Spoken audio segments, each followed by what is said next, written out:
On this Warhammer 40k competitive battle report, we have the Chaos Knights versus the Awakened Dynasty. So if you're wondering how these two armies match up against each other, we're going to be taking this 3-hour game. We're going to be condensing it down in roughly 30 minutes, giving you what worked, what didn't work, what we learned, and simply just passing that knowledge on to you. Because I truly believe if one of us gets better, then we all get better. So without further ado, let's get into it. Playing against fellow teammate Taylor today, and he was trying out a new Chaos list, Chaos Knights list, I should say. And we were playing Scorch Earth today with Tipping Point. And the things to point out here are he's got a lot of Nurglings. He's got a couple big boys here. Let me get my pointer out. Which he has like these conversions on, which are super cool. So also, I would like to note the lists are going to be posted in the comment section as a pinned comment. So feel free, if you'd like to pull up what he was running, you can go ahead and check it out there. But let's flip over to the game, shall we? So just talking top of mind here before we start. So against Chaos Knights, there's a couple things that we're thinking about here. One is in my list. So we have a lot of holes that we're dealing with, a lot of durability. So in this type of matchup, the Scorpek Lords, as you can see here, are going to be attached to the Scorpeks, which is very important because they're really the only thing that give me an option to really get rid of these big knights. My list deceptively can really do a lot of damage to holes if you get close enough, and that's one kind of deceptive part of the list, because you look at it and you're like, well, you just have the Silent King with the 2 Minears, and you're like, yeah, but if you get close, I can show you what might happen. So it really does synergize well with those Scorpeks. So going into the game, knew those had to attach. I believe I won the infiltrate roll off, so I elected to deploy my flayed ones right here because basically what we're looking at is the tough thing with Chaos Knights is that they have the indirect. So in this matchup specifically as well, normally I would probably put them in a more conservative position, like if I was playing against just Imperial Knights. But because he has the indirect, he's going to be able to fire a lot of shots at these flayed ones if he gets first turn, which they might die anyway. So I'd rather set them up in a way where gives me the option to move them 5, potentially charge the Nurglings, and then I can create a nice little move block right here. And essentially what's happening is I'm preventing these knights from even getting out of their deployment zone turn 1, which is a lot of value for me. So we end up getting first turn. So we get Established Locus and Sabotage, which not a bad pull first round. You know, it's 2 things that I can score. You know, they're not super high scoring, but, you know, hey, points are points. So basically what we're going to do, it is also swift action in this one. So Battle Line could advance in action, which was super clutch. So what ended up happening is the Warriors are going to be moving out for Established Locus this first turn.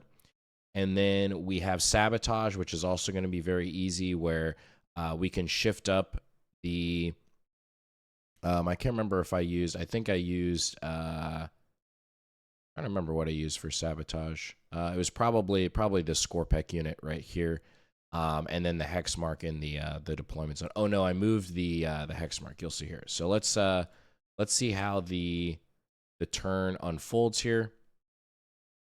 So you're gonna see there's actually a little pocket that you can get right here for Sabotage. So the hex mark is going to sabotage outside of my deployment zone, and then the Ghost Arc is also going to sabotage. Or sorry, you only need 1. You know, I'm thinking of recover assets. So just the hex mark is sabotaging. Warriors are moving up into a line right here, and then congoing back here. So bow tie. So triangle right, and then triangle right here. Okay, and then the flayed ones are going to be moving up here, so we're preventing any sort of Overwatch threat. And then you're going to see here that they're going to charge into the Nurglings. I don't need to kill all the Nurglings, but it does create that perfect move block scenario that we talked about, which was super clutch in this matchup. So that's essentially what turn 1 looks like. We also charge a Scorpec Lord, moved up 8. This is the one with the Feel No Pain. Charges some Nurglings behind a wall. Just does some good chip damage. Just gets those action pieces out of the way and off the board. And feeling pretty good after turn 1. So we're going to pass it over to him. He's going to get Mark for Death, extend battle lines. Mark for Death, he's just going to auto cycle. He ends up getting Recover Assets. So also 2 cards, so he can reasonably score. Extend battle lines is going to be very easy for him, just getting, a War Dog on this objective here. And then Recover Assets is going to be pretty simple. He could recover with this unit here, and then another War Dog probably just in this pocket right here, and call it a day. So you're going to see bottom of turn 1 how that unfolds for Taylor. And let me see here before we get... So this is essentially the board state going into or end of bottom of 1. So you can see, because the Flayed One's here, they parking lotted all of his assets right here. He is going to get the Recover off with this War Dog here, and I believe this War Dog here. Or maybe it was the other one. I think he might have flip-flopped it around. But let's start short. We're going to hold 2 objectives. Okay, so we're going in top of 2. We're going to get a 10 on primary. We're going to get Secure No Man's Land and Bring It Down. So not a bad pull for Bring It Down when you have when you're playing Knights. And there's ways to kind of squeak in a lot of points with this, which I'm going to show you kind of what we did here. So we are going to, the Warriors are not tagged, so we're going to clean up the rest of the Nurglings here. These guys are in a safe pocket, because essentially what we're doing is we're holding this objective, right? So we're forcing him, OC2, to bring out, like, I want him to bring out this War Dog. I want him to bring out this War Dog, shoot here, and try to take up this point, or get him close enough where if he does want to bring up this War Dog, this unit right here is going to be hitting him on the clapback and take like a nice trade there. So, and this is the one with the Feel No Pain. So a lot of times, like, it's not going to be enough for just one War Dog to kill him. He's probably going to need 2, unless he like crazy spikes on some Meltas, which can happen, and kill him in one go. So going into turn 2, we're going to be spreading the Warriors back out because they're not tagged. And then again, we're going to be creating our triangles here. So I'm going to fast forward here so you can see what the board state looks like. So we are going to kind of create our triangle right here, as you can see. So again, we're triangle on each of our ends. Okay, we're back here.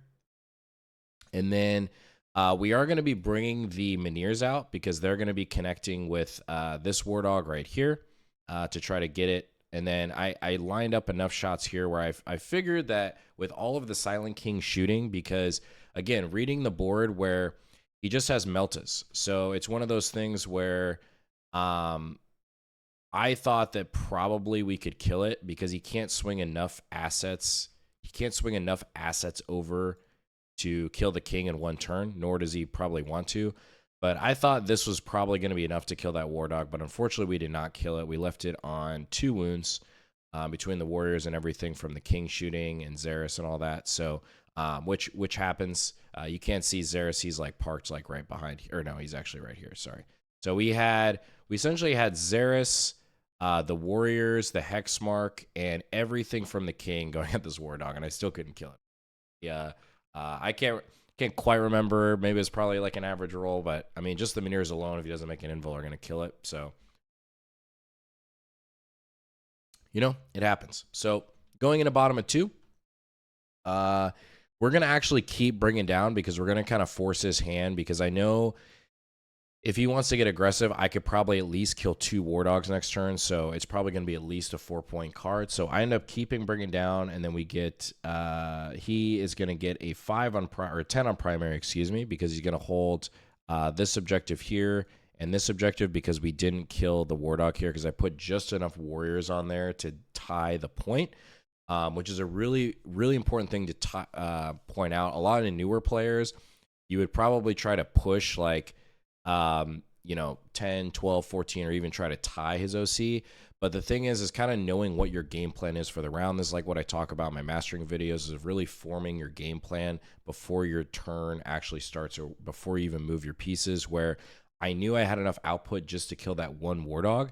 And if I do that, we tie the point, And that's very important because if he draws Storm Hostile in his turn, then we essentially negate his ability to Storm Hostile, or makes it a lot more difficult, where now the only two objectives that he can really go after is this one, and not this one as well. So hopefully that makes sense. So going into his turn 2, he's going to get a 10 on primary. He's going to get Bring It Down as well, and Secure No Man's Land. So he's going to secure for 5. He's going to put 20 OC on this objective with the 2 big boys, and he's going to score that objective. And then he's going to scoot everything else up. Bring It Down is going to be a CP because he doesn't have enough assets to kill the Silent King Reanimator, and he can't see the Reanimator and the Ghost Ark. Okay, so he's going to try his darndest to shoot some warriors, and so you can see how we pulled here. That the Reanimators, he essentially failed, I think, both charges to the warriors. I think they were like an 8 or a 9. So they ended up sitting there for the turn, and then we stockpiled this objective with OC. So you can see here that we put exactly 18 OC on here to be able to deny his point. So that way I'm still getting a 10 on primary. And then he had the War Dog that did exactly what we talked about. Shift up here, try to take out the Scorpec Lord, but it's not quite enough output to get rid of him. And so he ends up just being a wash on this objective. So going into my turn, now I know I'm in an extremely good position because I have Bring It Down this turn. We're still going to get a 10 on primary going to turn 3, and then we're also going to get Overwhelming Force. So I know I'm in a really good spot this turn to kill this War Dog, and this War Dog, and I'm just going to let these assets here, the 2 big ones, just kind of tie them up for another turn and just get rid of his little stuff. Okay. So how are we going to do that? So you're going to see how this turn plays out. Before the charge phase here. So essentially once it ends up happening, we're going to shift these Scorpex up like we talked about. So we're going to be able to basically guarantee kill this War Dog up here. The Silent King is going to reanimate his Remneers, and then hopefully at this point now we're going to take all of these, shoot here, take all the warriors, shoot at this War Dog, and same thing with Xeris. Let me clean this up. So Xeris is going to be basically firing over here. Warriors are going to be firing over here. Hexmark has the option to shoot either way, and the King has, and then we drop these Locust Destroyers down to also fire over here. So it's a bunch of little activations and different points just to get rid of those 2 War Dogs, which was definitely enough to get rid of them. So you're going to see that play out as far as in the turn, where we eliminate exactly what we needed to. And then we charged the warriors back onto, so you can see kind of the flip-flop that we did here, where, and this is the power of the warriors, where, you know, before the charge phase, they're right here where we denied this objective, but I want to be annoying and go tie up these big knights. So what we kept these guys here, where essentially it's just a 5-inch charge to the 2 big knights. So we're going to charge here. And you're going to see the power of the board. I think they actually rolled like a 12-inch charge, unfortunately. So if you're wondering how they got all the way over here, that's why. So we flip-flop over here. We deny his primary here, and then we tie both of these big assets up for a turn, move blocking, so he can't connect this stuff up here. And you notice that we still have the Scorpex sitting behind the wall, just basically getting ready for his next wave to pop up and connect with those War Dogs. So we're going to get 6 points for Bring It Down because we killed those 3 War Dogs. And then we get Overwhelming Force for 5 because we killed the War Dogs on the objective. So it's a really good synergy there. Going into turn 3, he's going to get a 5 on primary because the only thing that he holds is his home objective. And then he is going to get Cull the Horde, which he can't do, so he cycles it. He gets Overwhelming Force and Establish Locus. Okay. So Establish Locus is tough. He is going to fall back with one of the big boys there, as you can see. And let's fast forward his turn here. And that's essentially what it looks like. And he's kind of really losing peace at this point because he has the 2 big guys that are really eating up a lot of points in his list. And we talked about it after. I mean, 2 big knights I don't think makes the most sense. I think 1 big knight and then a lot of War Dogs, you know, is a lot more interesting. And then I think still the tried and true, like 13 War Dogs and Nurglings is, you know, still always going to be super strong. But everything else, he shifts up.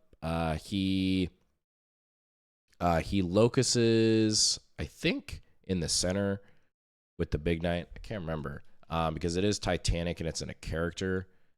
Or maybe it was this knight. I can't quite remember, but that doesn't look quite like 6 inches. One way or another, he got established locus. So he got established locus. Overwhelming force, unfortunately, he did not kill any unit on the objective because he needed to go after this Feel No Pain Scorpec Lord, but he just cannot get line of sight to that Scorpec Lord. So he ended up trying to go after this unit of Scorpecs, but he just rolled like really bad and just much of anything, unfortunately. So he got a 0 for overwhelming force, and then he got established locus for 2. And then going into my turn 4, we are going to hold a 10 on primary. Okay. And then we are going to get area denial and engage in all fronts.